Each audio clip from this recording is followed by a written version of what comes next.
Merci de regarder France 24 et bienvenue dans Porter, votre magazine de grand reportage.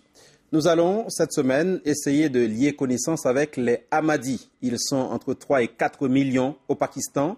Leur particularité, ils se disent musulmans, mais ils croient à un nouveau messie venu sur terre après le prophète Mahomet, une hérésie en terre d'islam qui leur coûte excessivement cher. Le 28 mai 2010, dans la ville de Lahore, dans l'est du Pakistan, près d'une centaine de Ahmadis ont payé de leur vie leurs différences. Une persécution dans le sang, persécution légale aussi, car l'État pakistanais a fait voter des lois strictes à leur encontre. Des extrémistes religieux ont par ailleurs juré de les faire disparaître. Voyez le reportage de Cédric Moll-Laurençon, il répond à nos questions tout à l'heure. Bienvenue dans Porter. En haut du minaret, les snipers ont remplacé le muezzin. Vendredi, jour de grande prière à Darul Zikr, 1 millier de personnes est attendu dans cette mosquée de Lahore. Aujourd'hui, les hommes sont en avance. Pour entrer, impossible d'échapper au barrage de sécurité. Je cherche les objets interdits, notamment les armes, les personnes non identifiées, tout ce qui pourrait menacer la communauté.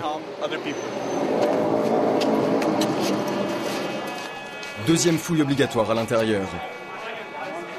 Ici, les hommes en armes sont partout, jusque dans la salle de prière. 6 gardes du corps entourent l'imam. Les anges ont toujours protégé les disciples du prophète, tels des gardiens. Nous devons les prendre en exemple. Assurer notre sécurité est un devoir sacré que nous a confié le prophète Mahomet. Minaret, imam, lecture du Coran. Pourtant, pour l'État pakistanais, ces hommes ne sont pas des musulmans.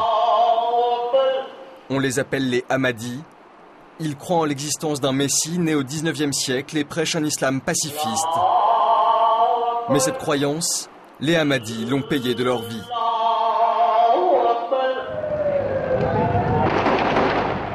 Trois semaines plus tôt, 6 combattants islamistes prennent la mosquée d'assaut en pleine prière du vendredi.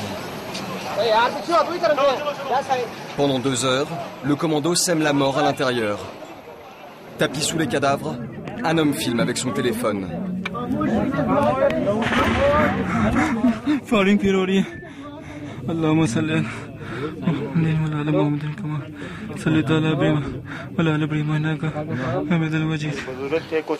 Venez voir, c'était là. Mohamed Zouber était lui aussi caché sous cet escalier. Il s'en est sorti, mais près de 100 personnes n'ont pas eu sa chance. Regardez ça. Ce sont les chaussures de tous les gens qui sont morts ce jour-là. Je n'oublierai jamais ce qui s'est passé ici. J'en fais des cauchemars. Je revois tous ces corps, tous ces visages la nuit. Je ne sais pas pourquoi tout ça est arrivé. Aujourd'hui au Pakistan, le carnage de Lahore est devenu le symbole de la persécution des Ahmadis. Une haine incarnée par un mouvement religieux radical, le Ratme Nabuwat, qui a juré de les faire disparaître. Ce groupe n'est pas interdit. Il manifeste régulièrement dans tout le pays contre les Ahmadis. Sur ces images de propagande tournées quelques mois avant l'attaque de la mosquée, le discours de leur leader est ultra violent et prémonitoire.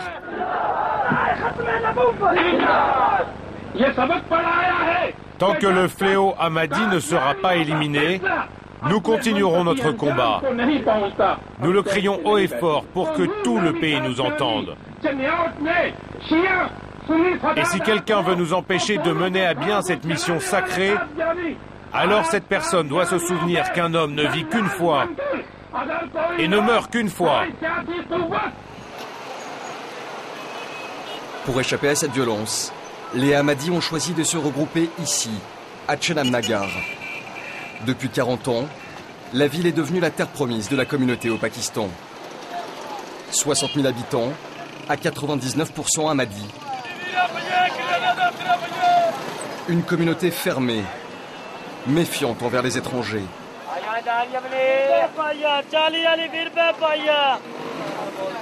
Mais pour Moubachir Uddin, Chenamnagar n'a pas toujours eu ce visage austère.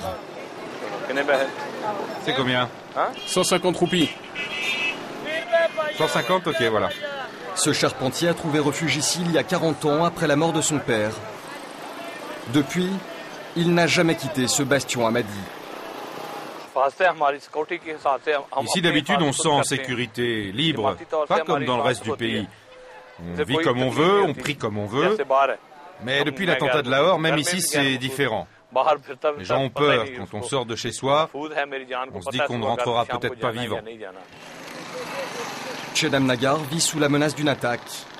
Pourtant, les Ahmadis du Pakistan continuent d'y affluer, car ici, leur liberté de culte est préservée. Dans l'atelier de Mubashir, les employés exhibent la photo de leur messie, le Mirza Ghulam Ahmad. Mais ils se revendiquent fièrement musulmans. Salam alaikum. Bonjour les gars, comment ça va? Pour les Ahmadis, toute référence à l'islam est pourtant interdite par la constitution pakistanaise. Un simple bonjour pourrait conduire Mubashir en prison. Si je dis salam alaikum à un musulman, c'est considéré comme un blasphème et la police peut m'arrêter. En fait, au Pakistan, si on dit qu'on est musulman, n'importe quel religieux peut porter plainte contre nous et on peut passer 6 ou 7 ans en prison. Impossible d'échapper à ces lois anti-blasphème. Leur religion est inscrite sur tous les papiers d'identité. Les autorités pakistanaises ont même porté plainte contre l'ensemble des habitants de Chedamnagar. Ça ressemble vraiment à une plaisanterie.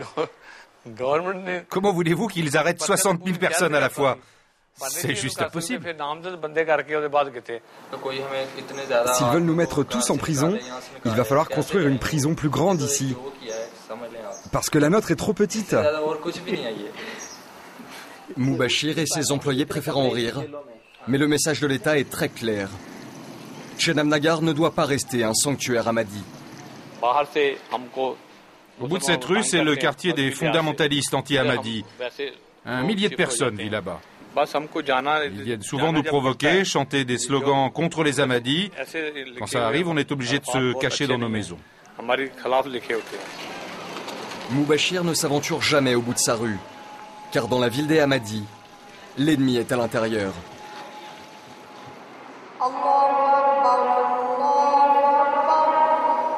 À Chedamnagar, une seule mosquée a le droit d'appeler à la prière. Elle appartient au Ratme Nabuat, le mouvement radical anti-Ahmadi.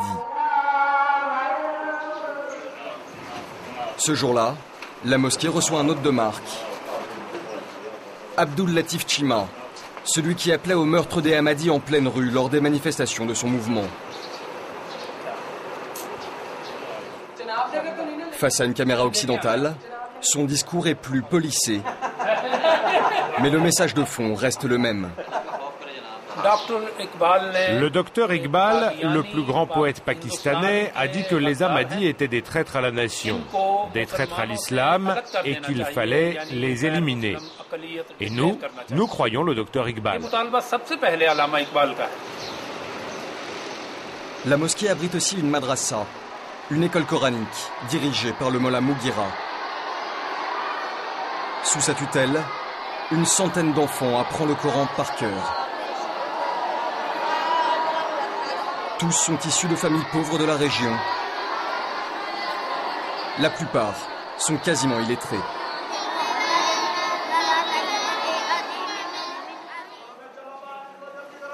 Dépêchez-vous. Allez, installez-vous. Les enfants vivent et grandissent ici, élevés dans la haine de la communauté Ahmadi. Nous leur apprenons que les Ahmadis ont un faux prophète, qu'ils veulent faire croire qu'ils sont musulmans mais que c'est faux, et qu'il ne faut surtout pas prier avec eux. Un discours parfaitement assimilé par les jeunes recrues du Ratme Nabuat. Les Ahmadis sont des êtres humains, mais ils sont contre nous, et je suis contre leurs croyances. Le jour du jugement dernier, tout le monde mourra. Et Dieu enverra les bons musulmans comme nous au paradis. Les Ahmadis, eux, iront en enfer. Diffusée dans tout le Pakistan, cette idéologie radicale est un poison mortel pour les Ahmadis. Mubashir le sait mieux que personne.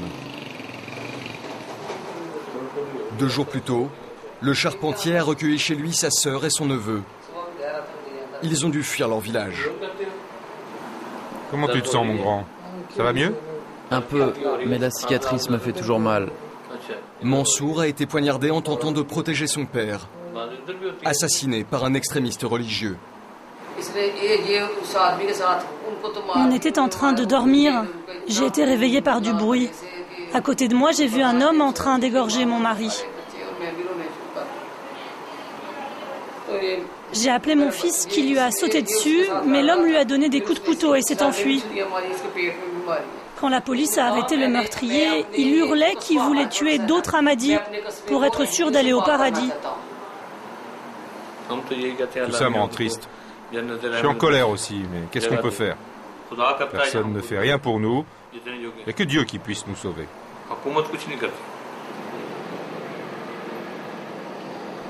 Dans le cimetière de Chenab-Nagar, des dizaines de nouvelles tombes rappellent la violence de l'oppression. Les victimes du massacre de Lahore reposent ici. Une blessure à vif pour les membres de la communauté.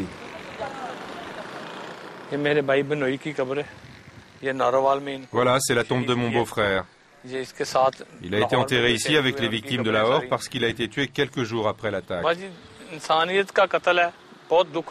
Quand je vois ça, j'ai l'impression que c'est l'humanité tout entière qui est morte. Dieu ne pardonnera pas ce crime. Mais j'ai toujours l'espoir que cette violence s'arrête un jour. Les mollahs continueront de lutter contre nous et le gouvernement continuera de les laisser faire. Mais Dieu nous aidera à arrêter tout ça.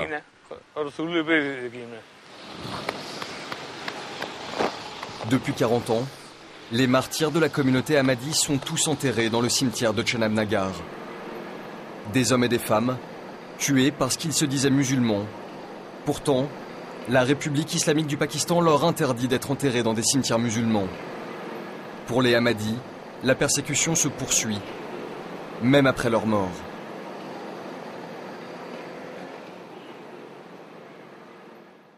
Merci Cédric Moll-Laurençon d'être avec nous sur ce plateau. Alors, est-ce que les Ahmadis ont toujours été persécutés au Pakistan ou bien cette persécution c'est due à une certaine montée de l'extrémisme dans le pays?